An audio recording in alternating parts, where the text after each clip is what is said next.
Bonjour à vous et nous sommes vraiment encore une fois heureux de vous accueillir dans l'émission Femmes vertueuses, Femmes de valeur. Nous recevons une nouvelle invitée qui va partager avec vous une tranche de vie. Cette tranche de vie, une belle expérience pour vous aider, vous, à comprendre que Dieu est un Dieu aimant, quel que soit là où vous vous trouvez. Nous recevons pour vous spécialement Marthe Bouisset. Bonjour Marthe. Bonjour. Alors, vous êtes remerciée d'avoir accepté notre invitation. Oui, je suis très heureuse d'être sollicitée. Très bien. Alors Marthe, j'ai une petite question et comme d'habitude, tu ne peux pas passer ce filtre-là. Dis-moi, quelle petite fille tu étais enfant? J'étais une petite fille pas turbulente, mais active dans tout. Je touchais à tout. Tu avais combien de frères et sœurs? Nous étions 5. Un frère, l'aîné, et nous étions 4 sœurs. Ok, d'accord. Donc les filles étaient en force à la maison. Voilà. Très bien. Oui. Très bien. Et tu as grandi à la campagne, à la ville? J'ai grandi à la campagne, à Tivoli, vraiment en campagne. Et j'ai vécu avec ma mère seulement. Ok, d'accord. Ma mère seule. Donc, maman en solo. Oui. Et elle tenait bien tout le monde, toute ta petite famille? Alors là, maman, elle ne rigolait pas, elle n'était pas méchante, elle n'était pas dure, non. J'ai pas vécu de dureté, non, plutôt aimante, qui donnait de l'amour à ses enfants. C'est vrai que c'est pas une maman comme toutes les mamans d'avant qui ne disaient pas à leurs enfants « je t'aime ». C'est ça. Mais l'action montrait que l'amour était là. Voilà, prouvait que l'amour était là pour ses enfants. Elle a lutté toute seule à s'occuper de ses 5 enfants, que j'ai jamais connu de père à la maison. Et bon, c'est vrai que mon aîné a 6 ans de plus que moi. Ok, d'accord. Ouais. Okay. Alors, il a eu le temps de partir à la maison qu'on n'a pas tellement vécu ensemble. Ensemble, oui. Par contre, avec les 4 filles, j'ai eu plus de relations avec les 4 filles. Et surtout avec la dernière, parce qu'on a été longtemps seuls avec maman. Et j'ai dû... C'est vrai que c'était dur, parce que ma maman était une malheureuse. Et il a fallu travailler pour pouvoir éduquer ses enfants. Mais il y a quelque chose qui me marquait quand j'étais petite, quand j'étais à l'école, que ma mère, quand elle nous faisait apprendre les leçons, elle apprenait la leçon avant. Oh, ça c'est bien. Elle apprenait la leçon avant et elle nous faisait apprendre la leçon phrase par phrase, mot par mot. C'était vraiment pas au cœur. Oui, c'était pas au cœur. Tu ne bégayais pas pour elle quand tu ne savais pas, mais elle te dit de recommencer. Mais avec elle, elle te donnait pas le cahier pour pouvoir apprendre. Comme elle connaissait déjà la leçon, elle nous apprenait la leçon. Les poésies et tout. Ah non, franchement, ça, je n'oublie pas ça. D'accord, très bien. Donc, une belle enfance, on peut dire. Oui, malheureuse. Enfin, je vais dire pauvre. Voilà, pas avec beaucoup de moyens. Oui, pas avec beaucoup de moyens, mais heureuse avec ma mère. Et je pense que c'est l'important. Oui, voilà. Je crois qu'on va laisser juste, on va ouvrir juste une partie de la fenêtre pour montrer que tu as voulu transmettre ce même bonheur à d'autres enfants, pas les tiens, et on va en parler tout à l'heure.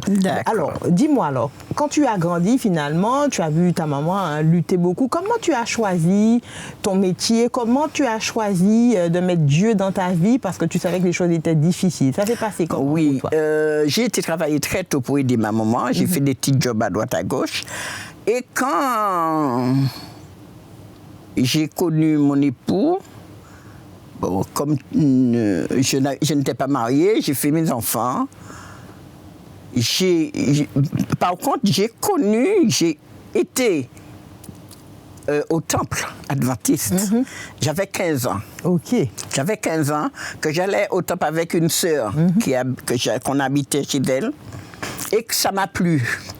Et je crois que c'est par là que le désir de connaître Dieu plus... Était semée, oui, c'était déjà semé.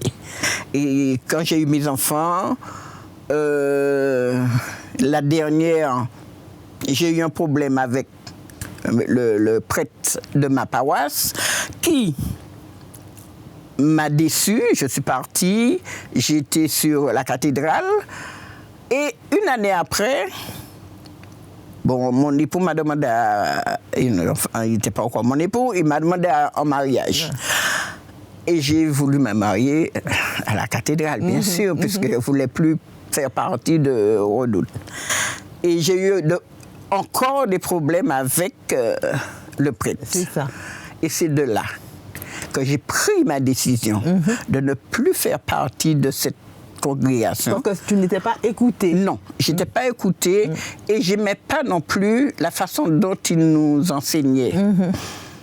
Et c'est de là que j'ai accepté, j'ai demandé à un beau-frère à moi qui était déjà adventiste de me donner, est-ce qu'il ne connaissait pas ou qu'il y avait un effort d'évangélisation que je puisse aller. Et c'est de là qu'il m'a donné une invitation qui se faisait à Smyrne, l'effort se passait à Smyrne, et que j'ai suivi. Et j'ai suivi avec ma petite sœur et ma maman.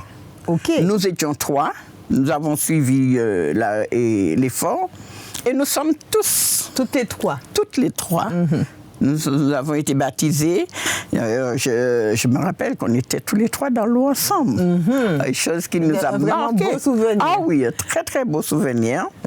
Et puis, c'est de là que il y a 42 ans que je suis dans l'Évangile maintenant. Okay. Mais qu'est-ce que ça a fait de différent pour toi? Ah, beaucoup.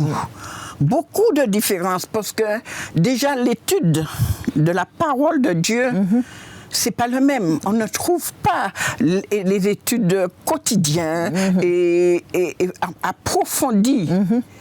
Et là, quand je suis entrée dans l'Évangile, j'ai accepté Dieu dans ma vie, chose que j'avais toujours demandé à Dieu, de me permettre de l'obéir à 100%, de lui donner la première place dans ma vie.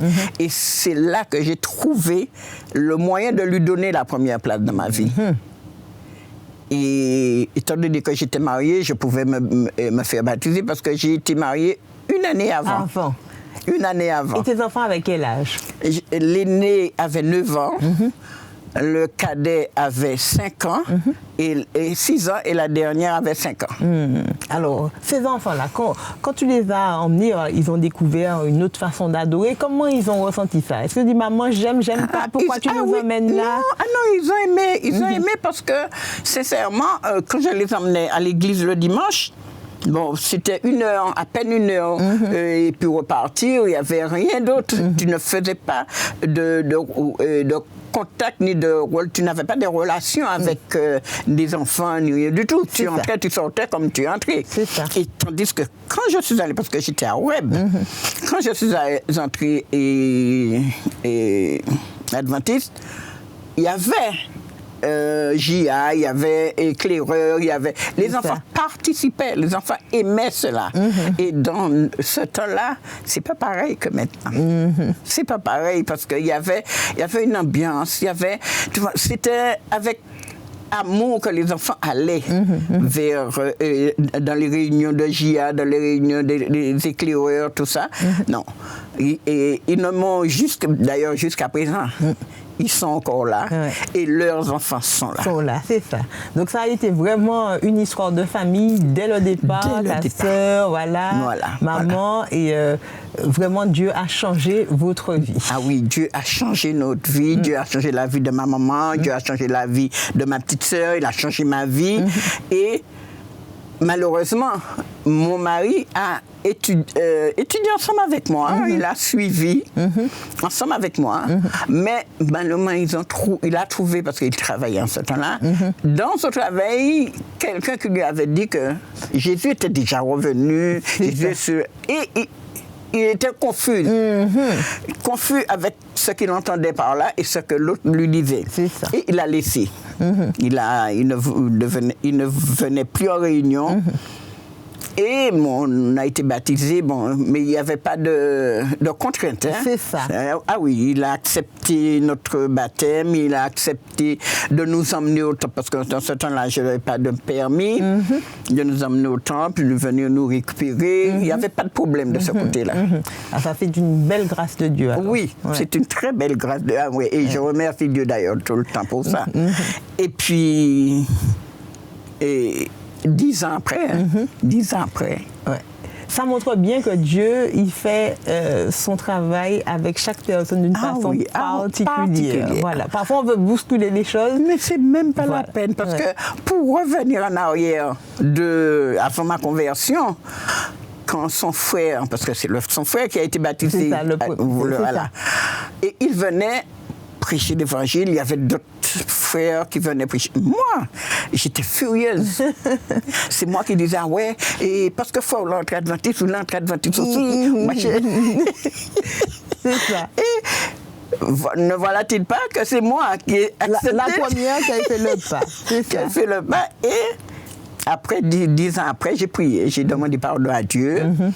Et j'ai prié, et 10 ans après, avec l'effort de Fincenry, il a accepté l'évangile. Ah ben, tu vois. Ouais. Alors, par contre, il y a un aspect de ta vie qui c'est vraiment très important parce que tu as eu 3 enfants. Oui. Mais à un certain moment, le désir d'avoir un 4e, tu te dis, j'ai d'autres petits voyages à faire, mais je veux bien m'occuper d'enfants, qui n'ont pas les parents avec eux. Et là, tu accueilles dans ta maison un enfant, mais un enfant particulier, une petite fille. Elle est atteinte d'autisme. Alors, comment ça t'est venu? Pourquoi ce désir a été de choisir un enfant? Voilà. Pourquoi j'ai choisi un enfant autiste, un enfant à problème, peut-être pas tout à fait autiste, parce que je ne savais pas, je ne connaissais même pas les autistes. Mais à Horeb, il y avait une petite fille, je pense qu'elle était autiste, et que j'affectionnais beaucoup. Elle était toujours avec moi, à l'école du sabbat, je l'avais, et j'ai dit, pourquoi pas aider un enfant comme ça, qui a besoin d'amour, qui a besoin de soutien, de tout, et c'est de là. J'ai fait ma demande et assistante familiale spécialisée et que j'ai eu cette petite. Et ça a été du bonheur pour vous. Ça a transformé la vie de tout le monde. Vous avez dû changer des habitudes. Ah oui, il fallait absolument changer des habitudes parce qu'il y avait beaucoup de travail. Il fallait déjà être amour. Parce que l'amour, s'il n'y a pas d'amour, on ne peut pas s'occuper de ses enfants. De maman. Voilà. Et j'ai transmis à cet enfant. Et puis mes enfants aussi l'ont accepté, je vais dire, parce que mon mari l'a accepté, mes enfants l'ont accepté, et on a aidé cet enfant à progresser petit à petit, comme je te disais, parce qu'elle ne mangeait pas, elle ne savait même pas mastiquer. À 3 ans, elle ne savait pas, elle prenait que le biberon. C'est ça. Et c'est de là que je prenais du temps avec elle pour lui donner à manger, mais plutôt écraser une purée pour l'apprendre à manger. Et je faisais ça devant un miroir. Pour qu'elle puisse voir, parce que comme ces enfants-là ne communiquaient pas, particulièrement elle ne communiquait pas du tout. Elle ne te regardait même pas. Et c'est dans le miroir que je travaillais avec elle jusqu'à ce qu'elle a appris à manger, elle a appris à parler, parce qu'elle ne parlait pas. Elle a appris à parler à l'âge de 7-8 ans. Elle a commencé à dire papa, maman, et puis petit à petit, ça a cheminé petit à petit. Et maintenant, mademoiselle, elle parle plus que moi. Ah là là. Et comment elle reçoit Dieu, cet enfant? Aïe. Ah, voilà encore une histoire. Eh bien, à l'âge de 17 ans, il y avait un effort à Smyrne. Comme elle est toujours avec moi, elle était là. Et au moment de l'appel, chose qui m'avait surpris, au moment que le pasteur a fait l'appel pour que les gens puissent se faire baptiser, l'enfant me dit, maman, je veux baptiser. Parce qu'elle parlait moins bien que maintenant. Je dis, j'étais en haut à Smyrne. Elle dit, mais quoi, tu connais qu'est-ce que c'est le baptême? Oui, maman, je veux faire ça. J'ai dit, ben, tu sais ce que tu veux. C'est ça. Je veux Jésus dans mon cœur, maman. J'ai vu Jésus dans mon cœur. J'ai rempli le papier pour elle et j'étais portée pour le pasteur. Alors bon, tu sais, hein, c'est pas tout le monde qui voit les choses c'est ça. pareilles. Bon, il y a eu des pasteurs qui étaient indécis, qui n'étaient pas tellement convaincants. C'est ça. Les questions qu'ils l'ont posées m'a un petit peu déçue. Parce que la première des choses qu'ils l'ont posée, si elle pouvait mettre sa dîme. Ok, d'accord. Alors j'ai dit, mais non, mais elle connaît ce qu'elle veut. Elle sait ce qu'elle veut. Elle veut se faire baptiser. C'est l'important. Elle veut être plongée dans l'eau comme tout le monde. Mais, il y a un autre pasteur qui a dit, oui, elle est d'accord.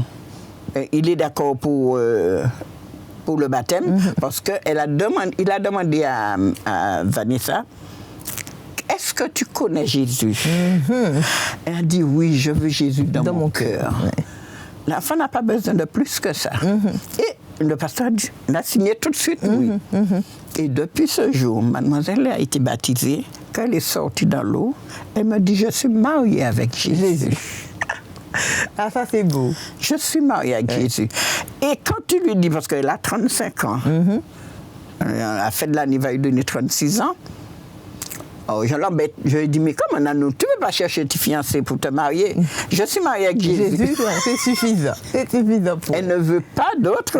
Son mari, c'est Jésus. Et elle est tellement spirituelle. L'enfant ne fait pas quelque chose, quand elle a fait quelque chose de mal, pour qu'elle ne puisse pas aller mettre ses genoux par terre pour demander pardon à Dieu. Elle te demande pardon. Toi, et si c'est toi qu'elle a fait du tort, mais elle demande pardon à Dieu. Ça nous prouve vraiment que Dieu est accordé de tous. Il n'y a pas de limite pour Dieu. Et Dieu a mis cet amour dans le cœur de l'enfant que... Ça nous donne une belle leçon. Très belle leçon. Très belle leçon. Même autant que tout le monde me dit, mais et on regarde Vanessa, mais Vanessa est déjà au ciel avant nous. Parce que l'enfant, elle ne lit pas, elle ne sait pas lire, elle peut compter, elle compte comme ça, mais elle ne sait pas lire. Mais tu ne connais pas le cantique plus qu'elle. C'est ça. Mais oui, parce qu'elle écoute, la parole est là. Et elle te lance des paroles bibliques. Je dis que c'est pas possible que... Je remercie Dieu. Je remercie Dieu pour ce que Dieu a fait à travers cet enfant pour permettre aux autres d'entendre à travers un enfant handicapé qu'on croit, qui ne connaît pas, qui ne peut pas connaître, qui ne peut pas agir selon Dieu, et le fait. Oui, Dieu agit là et son Saint-Esprit est là. Pour couronner le tout, elle, un jour, j'étais à la maison, il y avait un arbre tamarin. Les tamarins ont la tamarin des Zènes. Il y avait un près de chez moi, j'ai pris un. Comme j'aimais beaucoup, c'était bien gros, bien jaune, j'ai pris et j'ai croqué tout de suite. Sans laver, je l'ai croqué. Mais c'était instantané que je suis tombée malade, sous l'arbre. Et j'ai eu le temps d'arriver chez moi, mais je ne pouvais même... Je disais à mon mari, je suis malade. Mais je sentais que je partais. C'est ça. L'enfant m'a tenue. Il a mis ses mains sur moi. Il a dit, Jésus guérit ma maman. Je vais dire ça, on ne va pas me croire. Mais c'était instantané. Je me suis sentie bien tout de suite. Elle n'a pas dit grand-chose. Hein. Jésus guérit ma maman. Et tout de suite, Dieu m'a guéri. Ça, c'est magnifique, c'est merveilleux. Donc vraiment, quand on dit que les voies de Dieu sont impénétrables. Ah oui. Et j'ai élevé d'autres aussi. J'ai élevé 14 enfants. J'ai eu l'occasion de travailler avec 14 enfants, dont 3 ou 4. J'ai grandi. Parce qu'il y a de ceux qui sont restés 2 ans, 1 an. C'est ça. Mais j'ai 4 qui sont restés jusqu'à 17 ans avec moi.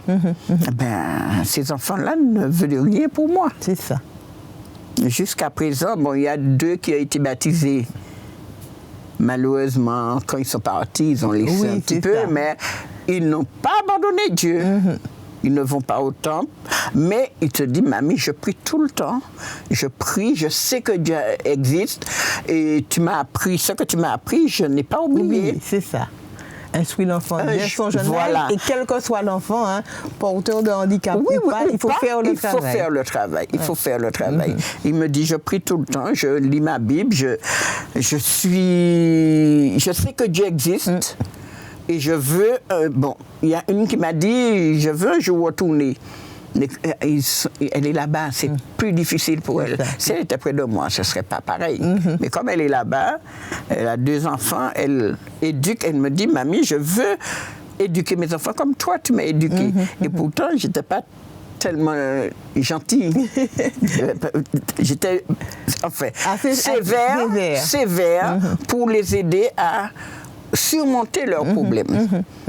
Et heureusement, parce que eux, ils ont compris. Pourquoi? Parce que quand tu as des enfants qui ont des parents qui ne sont pas avec leurs parents, c'est difficile pour l'enfant. C'est beaucoup plus difficile pour l'enfant, mais il ne faut pas les materniser quand même. Il faut les laisser... Les armer pour cette Voilà, vie-là. c'est ça. Bon, très bien, très bien. Marthe, nous faisons une petite pause et nous revenons pour la conclusion avec ton verset que tu auras choisi. D'accord.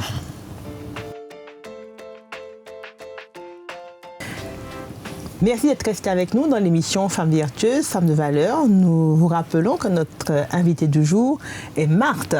Et nous allons terminer ces quelques minutes avec son verset préféré qui se trouve dans Ésaïe 43, voilà. Le verset 1er à 3. Voilà. Que Dieu me dit de ne rien craindre car il est avec moi. Il t'appelle par Il m'appelle par mon nom.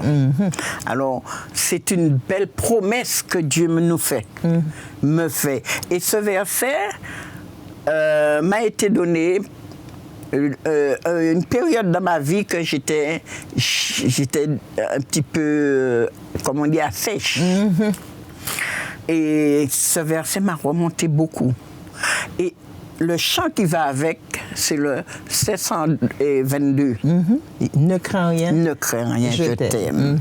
Alors, ce verset et ce chant, je me les approprie.